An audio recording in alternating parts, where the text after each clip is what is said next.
Welcome, everyone. Thank you for joining us for this afternoon's webinar.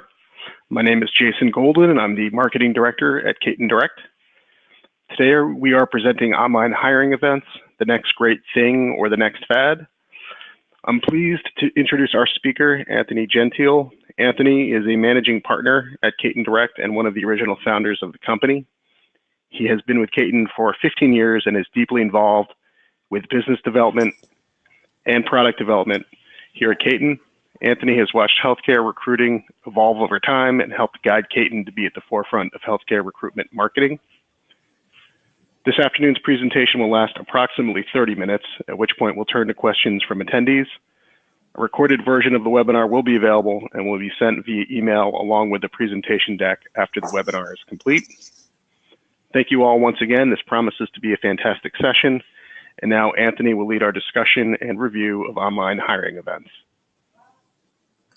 Great, thank you, Jason, for the introduction, and thank you all for joining me today to discuss virtual hiring events, the next great thing, or the next fad. I must say I'm totally blown away by the sheer volume of attendees we have online right now. This is great. I'm happy to see so many familiar names and faces, as well as a whole bunch of new ones. So thank you again for joining us. So a little bit about me, for those of you who don't know me, who is this guy and why should I listen to him? I've been in the healthcare human capital space for the last 15 years, all 15 of those years with Katon Direct. Prior to that, I was with a company called Consensus Group, which is a negotiations and conflict management consultancy in New York City.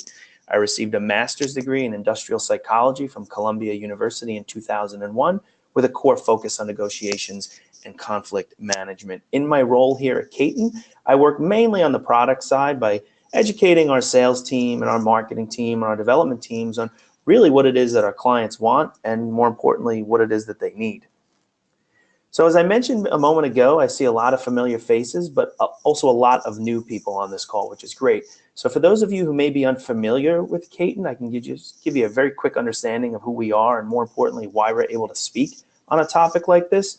So Katon Direct has been around for 15 years. We actually celebrated our 15th year in business this month. Our sole focus is, and always has been, on providing recruitment marketing solutions to healthcare employers. That's it. Katon does not service any other industry besides healthcare. So needless to say, we've developed a pretty deep base of knowledge as it relates to talent acquisition for healthcare, which is why we're able to educate and inform recruiters and talent acquisition professionals on industry trends and best practices like this. So enough about that. Let's dive right in. So it should really come as no surprise that advances in technology have really changed how we communicate, whether that be mobile, text, or social, or chat. The world just looks vastly different than it did even 10 years ago. Think about it, with the explosive popularity of smartphones, proliferation of text and social media, and the internet in general. We just live in a very different place. And to give you a better sense of that, according to ComScore, in 2005, the smartphone penetration of the mobile market was only 2%. Today, over 81% of mobile devices are smartphones. So just think about it. You can probably count on one hand, maybe even one finger, how many people you know who don't own a smartphone. People are always connected, and they're demanding communication options, whether that be email, text, chat, or even online forums. So as a result of advancements in technology and kind of a fundamental shift in how we communicate, we see that marketing has evolved. And I found that a good rule of thumb is really to never underestimate the ability of the marketing industry to adapt to new technologies or social trends or cultural shifts to increase customer engagement and drive revenues. Mobile, search, and online reviews have really allowed people to educate themselves on products they may want to buy or services they may want to consider, almost to the point where the sales model is becoming obsolete. Just think about it. How many times do you walk into a store and ask for a sales rep to educate you on a product or even inquire about what's on sale? Chances are you already know that information and you can make the decision on your own. And just think about your professional lives as well. Anytime you may be considering a new product or a vendor or a solution for your talent acquisition needs, well, chances are you've educated yourself well before the company does a demo for you. You've gone to the website, maybe chatted with a product expert or read some online reviews. The point is, that it's by no means new to you. So as a result of this evolution in marketing technology, we've seen the recent emergence of the recruitment marketing industry, kind of as a way to adapt our approach to candidate behaviors. And for those of you that might be new to the concept of recruitment marketing, or maybe just getting started with it, the best way to visualize the process is to think of a funnel. Candidates, just like consumers, need to travel down this decision funnel. A candidate cannot apply for a job without first becoming aware of the position, then learning more about it so that they can consider it, and then ultimately expressing interest in the form of an application. But the speed at which candidates travel down the funnel is different for every individual. As you can imagine, job seekers tend to travel down very quickly, whereas experienced candidates much more likely to be passive and probably journey very slowly down this funnel, or sometimes not even all. So what's the point? I think the point is that candidates, and consumers for that matter, are people. But sometimes, what we often forget in our world is that healthcare professionals are people too. Here's some interesting numbers. 88% of nurses use smartphone apps every single day. 81% of physicians use smartphones at work for work. In terms of chat, which is a lot of what we're going to talk about today, to kind of talk about the explosiveness of chat in our culture, chat is growing at an average of 24% year over year. It is just exploding. 53% of people would actually prefer to use online chat as opposed to picking up the phone. 62% of people actually expect a website to have chat. And of those that use chat, 79% indicated they did so because they wanted answers very, very quickly. And 51% said they did it so that they could multitask. So what is this data telling us? It's basically telling us that people want instant access to information because people are busier than ever. You know that. And we can't forget that healthcare professionals are people too. So let's bring this a little bit closer to home and discuss what the ramifications are for healthcare recruitment and talent acquisition, and what we call the challenge of healthcare. So challenge number one, currently in this country, 10,000 people are turning 65 every single day. And the number of people in need of healthcare is exploding. And remember, healthcare professionals are people too. And what this is telling us is that the most experienced healthcare professionals are aging and exiting the workforce at an alarming rate. I'm sure you all see that throughout your day, at work, but you may not be aware of how big of a problem it really is. Challenge number two. Demand for nurses is expected to grow more than 11% annually through 2022.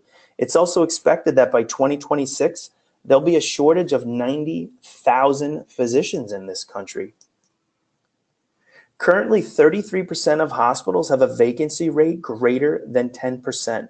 Could you imagine what the impact on costs are for some of those organizations when you factor in overtime and staffing fees and traveler fees and just not having people in those positions altogether? And for those of you that might be experiencing that, you know better than everyone else. And this is another one that I find really, this is actually the most interesting stat that I find. Did you know that 80% of candidates that are interested in working at your organization are actually not ready to apply? That's right. 8 out of 10 candidates who say, I'm interested in working at your company, are not ready to click that apply button. So what is it that they want? They're craving information. They have some questions. They want to talk. They need some additional information before they go apply to a job. So what's the point of all this? The point is that the situation appears to be getting bleaker by the day. And the recruiters and the talent acquisition professionals who are aware of this, who understand that this is going on, can actually do something about it, maybe turn the bleak future a little bit brighter. And unfortunately, those recruiters that are not aware of this, refuse to accept this, or just want to stick their head in the sand, well, I think the future looks even more bleak for them. So now that we're all depressed, let's take a quick 180 from this, kind of from the bleak outlook of the current state and future state of healthcare to a more idealistic scenario. Imagine a place where you could leverage technology, and social trends and cultural shifts to interact with and engage with candidates that you never would have. Imagine being able to attract top talent at scale. What if finding top talent meant that top talent actually found you? Wouldn't it be great if you could spend more time recruiting because sourcing became easy? You know, and we all know that recruiters are being tasked with doing sourcing more and more every single day. Unfortunately, it's becoming a part of your job. Most recruiters don't want to do it. They want to recruit and hire candidates. They don't want to source. But imagine a world where sourcing was effortless. Imagine growing your talent community to the point where you had top talent on demand. Imagine having an on-demand talent pool of the most experienced, qualified candidates so that you could actually fill your positions faster. In fact, you could fill your most difficult to fill positions as quickly as you fill the easy ones with the most qualified clinical candidates and hire the best candidates. Now, I think we all would agree that achieving this is by no means easy, and unfortunately, there really aren't any magic beans you can buy to accomplish this, because I think the reality is that to get to this place, to get to this promised land, if you will, it really does require a healthy mix of best in breed talent acquisition technologies and strategies. I mean, you need to have a great career site. You need to have a robust social media presence and a strategy around search and Google.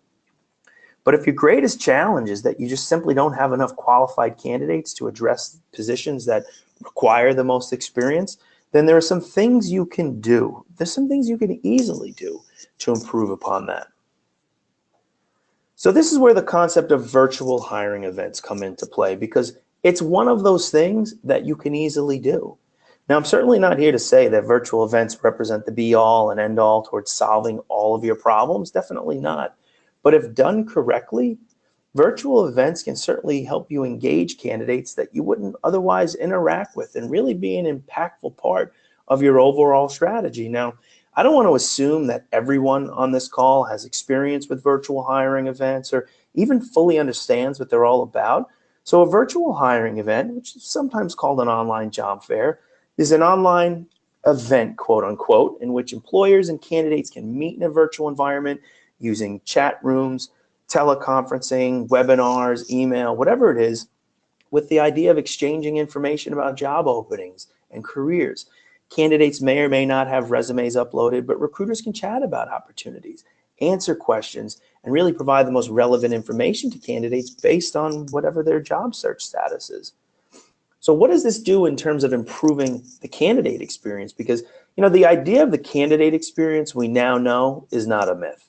In fact, 33% of candidates that have had a bad experience will actually share that news with their friends, and 12% of them will post it on their social media channels. So the idea of the candidate experience, if you were on the fence of whether or not a pleasing, attractive candidate experience is important, I'm here to tell you that it's not important. I'm here to tell you that it's actually critical.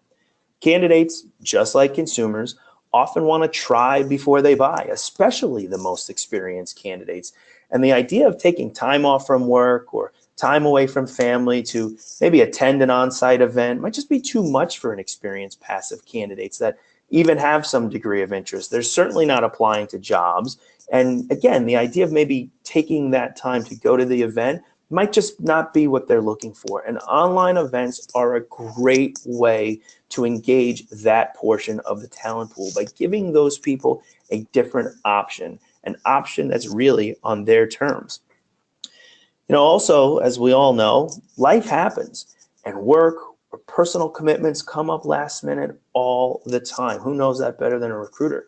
For a candidate that might have been, you know, excited about attending your on-site event, well, complementing that with a pre or post-event chat session is great for those candidates that may have had every intention of attending, but couldn't because they were asked to work an extra shift at the last minute, or the kids got sick, or they're simply exhausted. I mean, who knows that better than a recruiter? How many times do you think in the morning that you're going to accomplish A, B, and C when you get home at night? And 4 o'clock or 5 o'clock or even more 6 o'clock rolls around and you're still at work, you're just leaving, and all those things that you wanted to accomplish, things that you need to do, you put off because you're exhausted. So imagine what candidates do to things they don't really need to do, but they might have some interest in, like a career fair. So this is a great way towards really taking a positive step towards improving the overall candidate experience.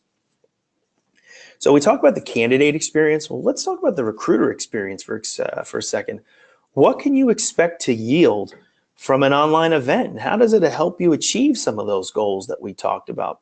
Well, for starters, you should see improved turnout at your on-site events, since you can now pre-screen candidates before registering to your on-site event. So let's think about this for a second. How many times do you have an event at your hospital, at your facility, or you're hosting it offsite at a restaurant or something like that, and you want a certain type of candidate to show up, and you just see a lot of candidates that you don't want to show up at those events? They don't have the skill set you're looking for. They don't have the expertise you're looking for, but there they are. They're taking up your time, they're talking to you, your recruiters, eating the food. You really wish they weren't at your event. If you had the ability to host, let's say, a pre-event informational chat session, well, you drive a lot of these candidates to that type of environment, and you'd be able to pre-screen those candidates and then determine, candidates who otherwise would have attended. You could let them know that, the event next Thursday is really not really suited for you. It's for bedside nurses with 3+ years of experience. For somebody with your background, feel free to go to our career site. Here's a link, join our talent community, sign up for job alerts. So you can effectively almost pre-screen these candidates from coming to your events. Now, on the flip side, what about those really, really highly qualified, highly skilled candidates that you've been looking for? The person that has the skill set that you've been looking for 6 months for that particular skill set. You know how many of those candidates are not showing up to your event who are aware of your event? You don't know, and I don't know either, because they're not showing up to your event. So having an informational chat session prior to your event is a great way for somebody like that who would not have attended. Certainly not, they're not applying to a job, but somebody like that who wouldn't have attended your event, it gives them a very, very easy way to ask a few questions, get some information, and then now you're identifying who this candidate is and what their skill sets are. You then can pull out all the stops to make sure that they come to the event. Hey, it sounds like you have exactly the skill sets we're looking for. This is a perfect opportunity for us to meet. And you could really, really encourage those types of candidates to come to your event. It should help you increase your reach and access a talent pool that you've never been able to reach before. Certain candidates, highly experienced candidates, oftentimes, typically very passive, just the concept of an on-site career fair just doesn't really make sense to them sometimes. They don't want to, they might have connotations that it's for new grads or for job seekers, or maybe they're afraid of running into a coworker or a colleague or a manager. I mean, these candidates are certainly not applying to jobs and just are kind of put off by the whole on-site event experience. It gives those candidates a great opportunity to really dip their toe in the water, so to speak, and express interest in your opportunity with some degree of anonymity on their terms. It's a great way to really increase your reach. It's a great way to allow you to target beyond your local market and get into relocation targeting. We all know that first and foremost, you want to target your local candidate pool. That's where 98%, probably 99% of your employees are going to come from. So targeting local is always ideal, but oftentimes it's necessary and a good idea to reach beyond your borders and target neighboring metros in state, in your region, or even nationally.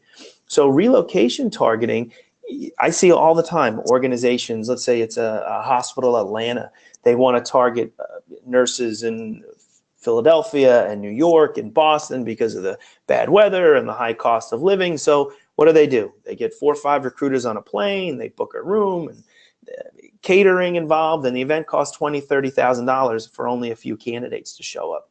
Imagine utilizing a virtual environment. You'd be able to reach those relocation candidates in those markets at a fraction of the cost. And then what you could do is you could really analyze the results. So let's say you host 4, 5, 6 offsite virtual events based on the data. So you might see that there's a huge positive response coming from Philadelphia. It seems to be like there's a lot of people in that market who have interest in maybe relocating to our market. Well, based on that data and now having that information, then you could say, okay, let's get the recruiters on the plane. Let's book the room. Let's spend money, because there's something going on in that market that's worth our while. You're not just throwing darts at a board anymore. You have some data to go by, because those darts are really, really expensive.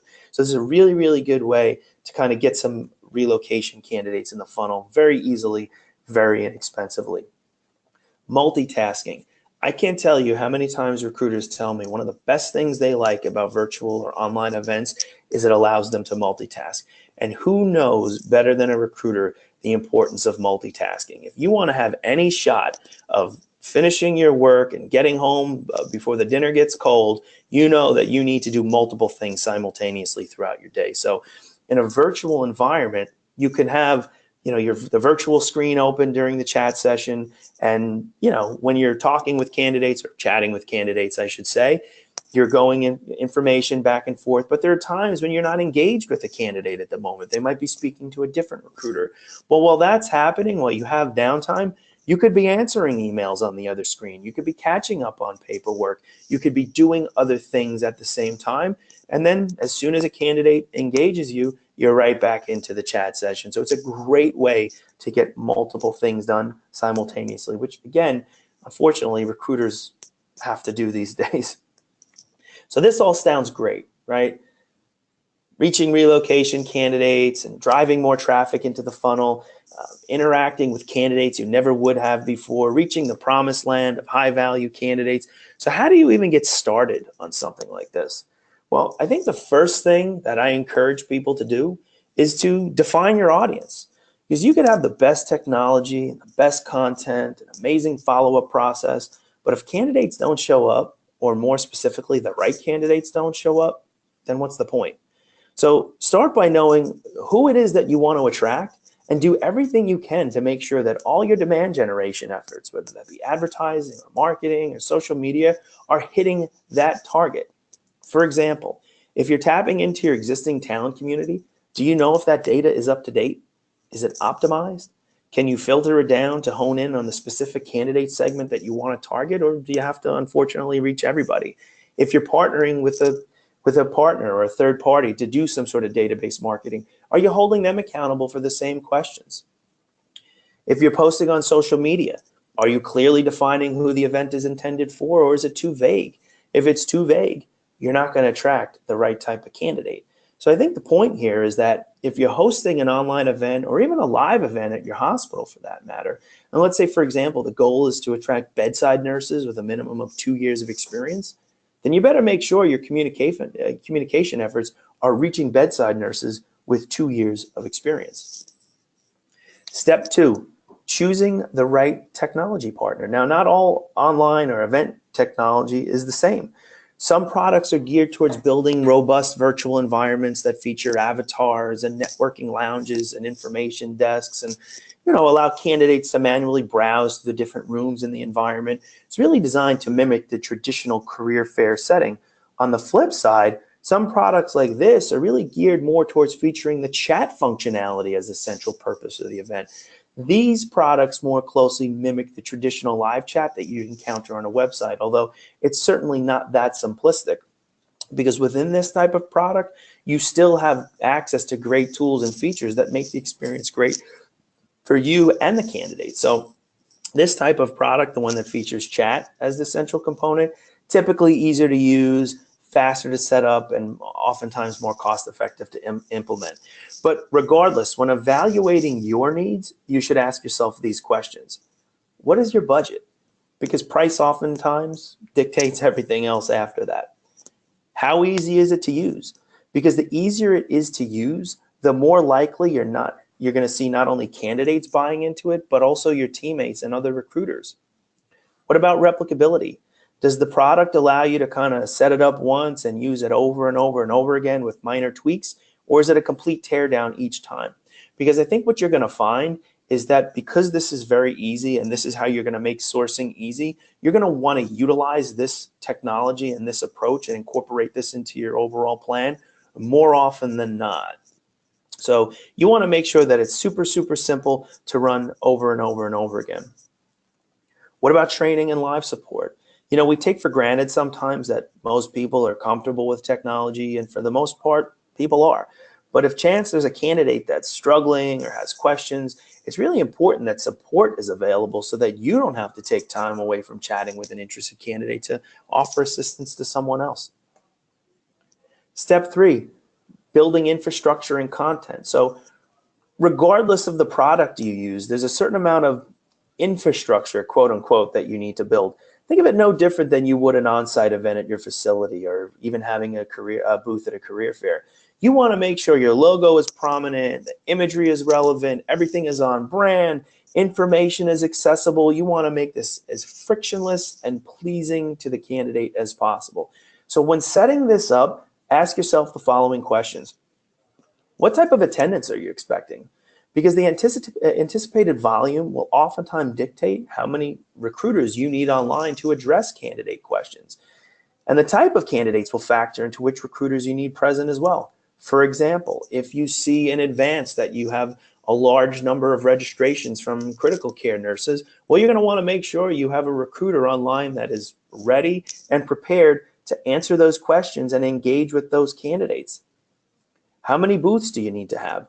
This is also going to be based on volume and the diversity of experience.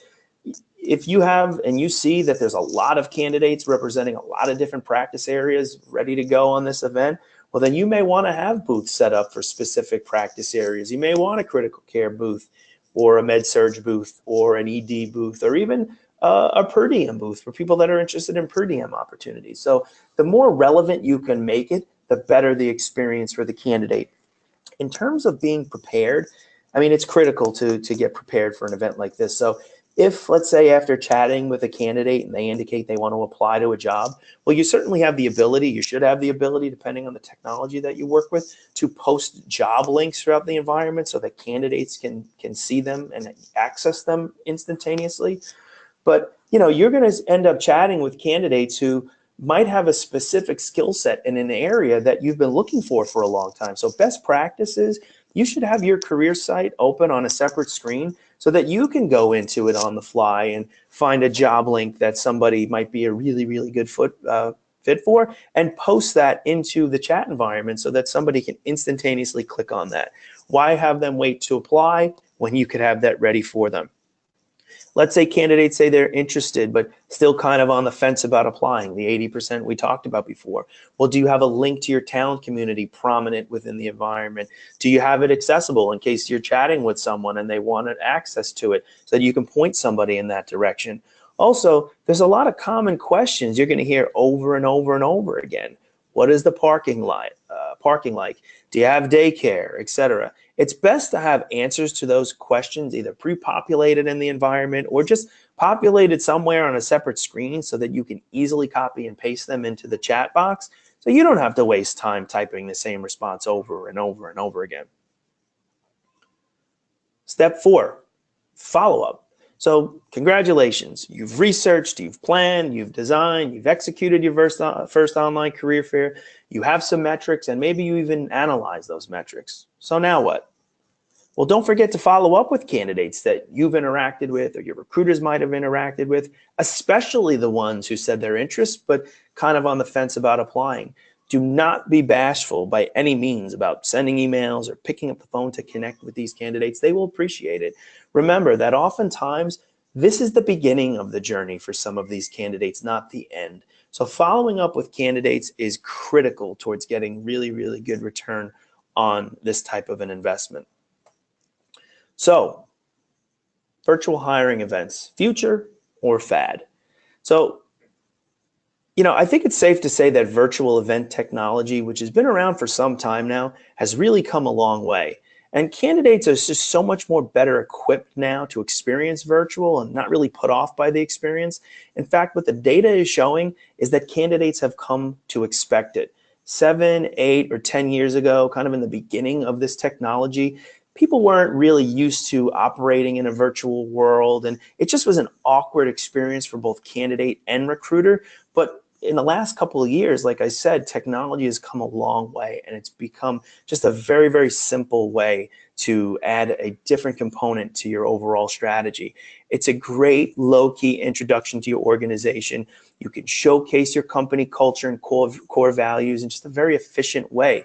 Typically, events like this are fast to set up, inexpensive, and you can hold a large number of conversations simultaneously, which is what we discussed about before. Just critical towards, making sure you get everything done in the course of a day. So in my opinion, you really shouldn't think of this type of online event as a replacement to your on-site hiring events, but really as a great way to complement them. Nothing is ever going to replace the physical hiring event because it's kind of really the only way for true person-to-person contact. However, if done correctly, online and virtual events can really help you engage with the most qualified candidates in a way that you never would have before and reach people that you never would have before. So that's it. I see a bunch of questions that we have pouring in right now, and we'll get to as many as possible. If you didn't ask a question, I highly encourage you to stick around for a few minutes because somebody probably did ask a really good question that you'd want to know the answer to. Before I throw it back to Jason, who's going to share some of the questions now, all of my contact information is here. If you have questions about how this works or getting started, or if you're actually more confused now than you were at the beginning of the call, don't hesitate to call me. That's actually my direct dial right there. My email address is listed, so please reach out to me. I'll help you navigate any of these waters as best to my ability. So with that, Jason, I know we have a couple of minutes left over. You want to share a few questions in the few minutes we have remaining? Absolutely. Thank you, Anthony. Just a reminder, you can, if you have any questions, put them into the question box in the control panel. We've got a number here. And so first question for you, Anthony, can you explain more about how online hiring events can help reach passive candidates? Yes, I think we spoke a little about this earlier in the presentation, in that, passive candidates are obviously more likely to be your experienced, gainfully employed, high value candidates. And those are the types of candidates that are certainly not applying to jobs. And if they're getting messaging from your organization about attending an on-site event, because most organizations have on-site events, typically they might be a little bit put off by that call to action. Again, what we talked about before, not wanting to run into a coworker, colleague, or a manager or anything like that. Just giving these candidates who otherwise never would have expressed interest an opportunity to do so in a very frictionless and effort-free environment with some degree of anonymity. Great, thank you. The next question is, do you recommend holding an online hiring event before or after real-world hiring events, and why? I think the jury is still kind of out on that one. I think you can make the case for both. In fact, if you're utilizing a technology that's unlimited, then I don't see why you wouldn't do prior to the event as well as after the event. But I think in my opinion, what we talked about before, hosting kind of an informational chat session prior to your on-site event is a great way to kind of filter out some of the candidates who we're going to attend, who you probably don't want to attend, and also a really, really good way to encourage some of those people who wouldn't have intended to actually show up to your event. Great. Next question. Running an online hiring event sounds great. How does a hospital go out and set one up? Is there a huge technology curve and software expense required? I think that if you asked this question 5, 6, 7 years ago, maybe even 3 years ago, the answer would be it's a pretty high learning curve. It's pretty expensive to run, and you want to make sure that you're going to get really good value for it. But over the last couple of years, like I said before, I mean, this technology is so pervasive. It's so easy to use, and candidates are really demanding this type of interaction and engagement. So you'd be surprised how easy it is to get started with something like this. And if anybody has questions on that, let me know. I'm happy to offer any insight and opinion on it. Beautiful. Well, we have another question. Do you think online hiring events will replace traditional hiring events in the future? Will it be all online hiring events, or will traditional brick and mortar events stick around? That's a tough question. I wish I knew the answer to that. I think that, kind of what I said before, I don't think anything will ever replace true face-to-face, press the flesh contact, meeting somebody in person, having them look at the organization and walk through the halls of the hospital. Nothing will ever replace that. I think what we're going to find as this technology becomes more pervasive and this approach becomes more ingrained in our overall strategy, I think we're going to find, well, how do we delicately balance the two? How do we complement online with on-site to make sure that we're hitting the right people at the right time? So that's going to ultimately be, I think, kind of the what the future will hold. It's not going to make on-site obsolete. What I'm really excited to see is, well, how are we going to figure out how to kind of make all this work together as an ecosystem of talent acquisition? Great. It looks like there's one question left for now. I'm very interested in learning more and want to gather information that's available. Does Katon have any expertise in holding online hiring events?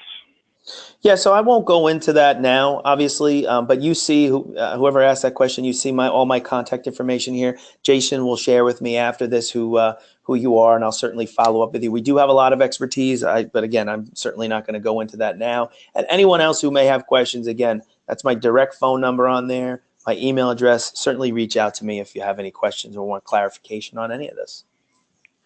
Fantastic. That looks like it's just a reminder for everyone. A recorded version of the webinar will be available along with this presentation. It will be sent along via email.